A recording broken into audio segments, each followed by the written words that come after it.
اعوذ باللہ من الشیطان الرجیم، بسم اللہ الرحمن الرحیم۔ الحمد للہ رب العالمین والصلاة والسلام علی سید المرسلین وخاتم النبیین، اما بعد۔ صحیح بخاری باب کتاب التفسیر، حدیث نمبر 4869، اردو ترجمہ۔ اللہ تعالیٰ کا ارشاد: وہ کشتی ہماری نگرانی میں چلتی تھی، یہ سب حمایت میں اس شخص نوح علیہ السلام کے تھا جس کا انکار کیا گیا تھا، اور ہم نے اس کشتی کو نشان عبرت کے طور پر باقی رہنے دیا، سو ہے کوئی نصیحت حاصل کرنے والا؟ قتادہ نے کہا، اللہ تعالیٰ نے نوح علیہ السلام کی کشتی کو باقی رکھا، اور اس امت کے بعض پہلے بزرگوں نے اسے جودی پہاڑ پر دیکھ لیا۔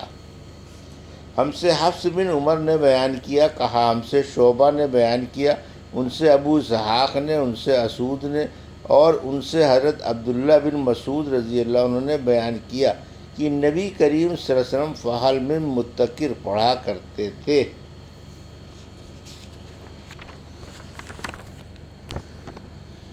حدیث نمبر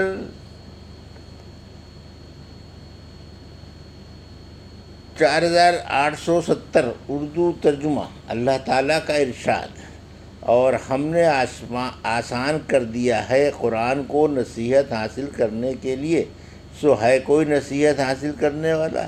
مجاہد نے کہا کہ یسرنا کے معنی یہ کہ ہم نے اس کی قرأت اور اس کی فہم آسان کر دی۔ ہم سے مسدد نے بیان کیا، ان سے یحییٰ بن سعید قطان نے بیان کیا، ان سے شعبہ نے، ان سے ابو اسحاق نے، ان سے اسود نے، اور ان سے حضرت عبداللہ بن مسعود رضی اللہ عنہ نے کہ نبی کریم صلی اللہ علیہ وسلم فہل من مدکر پڑھا کرتے تھے، سو ہے کوئی نصیحت کرنے والا؟ حدیث نمبر 4871، اردو ترجمہ۔ اللہ تعالیٰ کا ارشاد: وہ ہلاک شدہ کافر گویا اکھڑی ہوئی کھجوروں کے تنے تھے، سو دیکھو میرا عذاب اور میرا ڈرانا کیسا رہا۔ ہم سے ابو نعیم نے بیان کیا، کہا ہم سے زہیر نے بیان کیا، ان سے ابو اسحاق نے، انہوں نے ایک شخص کو اسود سے پوچھتے سنا کہ سورہ قمر میں آیت فہل میں مدکر ہے یا مذکر؟ انہوں نے کہا کہ میں نے حضرت ابن مسعود رضی اللہ عنہ سے سنا، وہ فہل من مدکر پڑھتے تھے۔ انہوں نے کہا میں نے نبی کریم صلی اللہ علیہ وسلم کو بھی فہل من مدکر پڑھتے سنا ہے۔ حدیث نمبر 4872، اردو ترجمہ۔ اللہ تعالیٰ کا ارشاد ہے: سو وہ سمود ایسے ہو گئے جیسے کانٹوں کی باڑ جو چکنا چور ہو گئی ہو، اور ہم نے قرآن کو آسان کر دیا ہے۔ کیا کوئی ہے قرآن مجید سے نصیحت حاصل کرنے والا جو قرآن مجید سے نصیحت کرے؟ ہم سے عبدان نے بیان کیا، کہا ہم کو ہمارے والد عثمان نے خبر دی، انہیں شعبہ نے، انہیں ابی اسحاق نے، انہیں اسود نے، اور انہیں حضرت ابن مسعود رضی اللہ عنہ نے کہ نبی کریم صلی اللہ علیہ وسلم نے فہل من مدکر اللہ یہ پڑھا۔ دال محملہ سے۔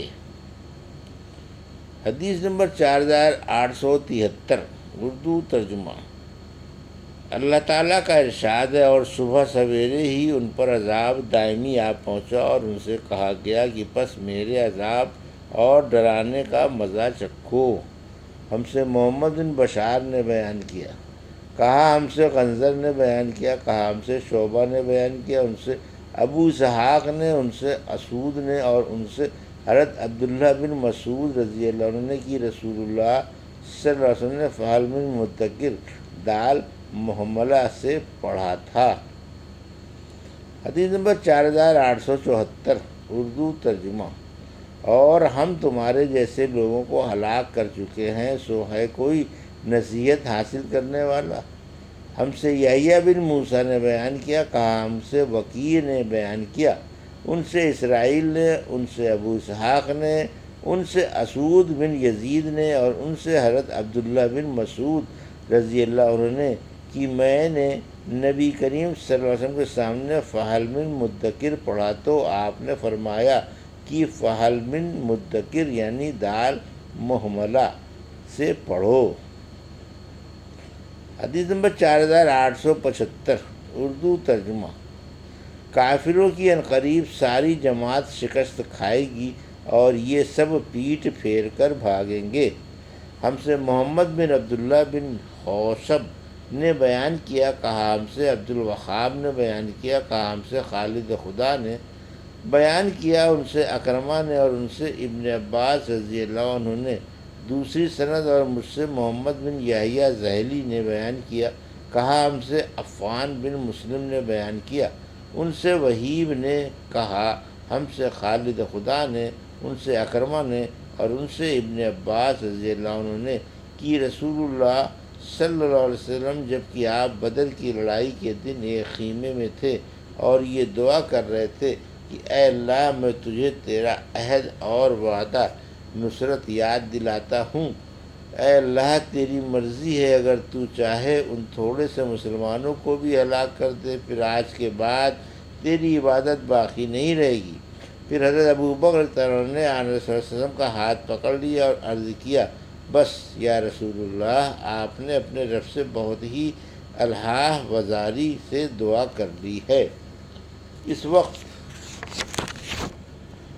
آن صلی اللہ علیہ وسلم زرہ پہنے ہوئے چل پھر رہے تھے اور آپ خیمے سے نکلے تو زبان مبارک پر یہ آیت تھی، سو ان قریب کافروں کی جماعت شکست کھائے گی اور یہ سب پیٹ پھیر کر بھاگیں گے۔ حدیث نمبر 4876 اردو ترجمہ۔ بلکہ ان کا اصل وعدہ تو قیامت کے دن کا ہے، اور قیامت بڑی سخت اور تلخ ترین چیز ہے۔ امر مرارہ سے ہے جس کے معنی تلخی کے ہیں، یعنی قیامت کا دن بہت ہی تلخ ہوگا۔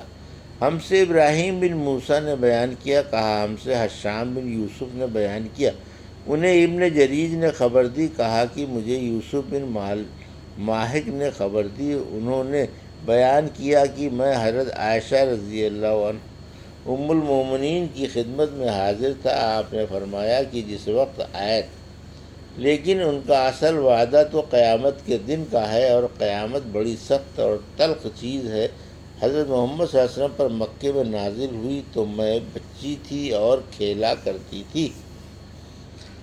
حدیث نمبر 4877 اردو ترجمہ۔ مجھ سے اسحاق بن شاہین واسطی نے بیان کیا، کہا ہم سے خالد بن عبداللہ طحان نے، کہا ان سے خالد بن مہران خدا نے بیان کیا، ان سے اکرمہ نے، اور ان سے حضرت ابن عباس رضی اللہ عنہ نے کہ رسول اللہ صلی اللہ علیہ وسلم جب کہ آپ صلی اللہ علیہ وسلم بدر کی لڑائی کے موقع پر میدان میں ایک خیمے میں یہ دعا کر رہے تھے کہ اے اللہ میں تجھے تیرا عہد اور وعدہ نصرت یاد دلاتا ہوں، اے اللہ اگر تو چاہے کہ مسلمانوں کو فنا کر دے تو آج کے بعد سے کوئی تیری عبادت نہیں کی جائے گی۔ اور اس پر ابو بکر نے علیہ وسلم کا ہاتھ پکڑ کر عرض کیا، بس یا رسول اللہ، آپ نے اپنے رب سے خوب الحاح وزاری کے ساتھ دعا کر چکے ہیں۔ علیہ وسلم اس وقت زرہ پہنے ہوئے تھے، آپ باہر تشریف لائے تو آپ کی زبان مبارک پر یہ آیت تھی، سَيَهْزَمُ الْجَمْعَ وَيُوَلُّونَ الدُّبُرَ، یعنی ان قریب کافروں کی یہ جماعت ہار جائے گی اور یہ سب پیٹ پھیر کر بھاگیں گے، لیکن ان کا اصل وعدہ تو قیامت کے دن کا ہے اور قیامت بڑی سخت اور بہت ہی کڑوی چیز ہے۔ یہ تھی صحیح بخاری باب کتاب التفسیر کی حدیث نمبر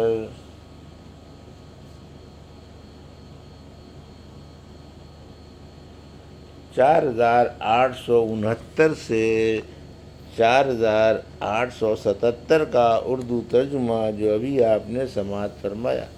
اللہ سے دعا ہے کہ اللہ ہمیں ان حدیثوں کی صحیح سمجھ عطا فرما۔ اور ان پر عمل کرنے کی توفیق عطا فرما، آمین یا رب العالمین۔